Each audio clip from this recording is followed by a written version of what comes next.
मध्ये घासून पुसून नव्हे तर ठासून विजय मिळवल्याचा टोला मुख्यमंत्री एकनाथ शिंदेंनी उद्धव ठाकरे यांना लगावलाय। तर तुमचीच ठाकरे गटानंच ठासून विजय मिळवलेला असाच विजय विधानसभेमध्ये मिळवणार असल्याचा पलटवार खासदार संजय राऊतांनी केलाय। कोकणामध्ये एकही जागा उभाटाला मिळू शकली नाही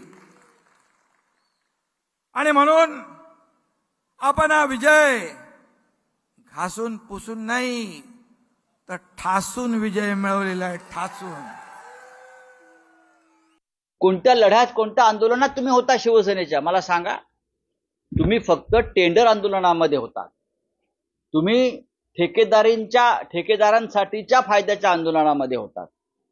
त्याच्यामुळे तुम्ही तुमच्या देवघरामध्ये मोदी शहा आणि निवडणूक आयोग यांच्या तसबिरी ठेवून त्याची पूजा करा। ठासून बिसून काय नाही, तुमची ठासून मारली आहे आणि विधानसभेत ठासून मारू।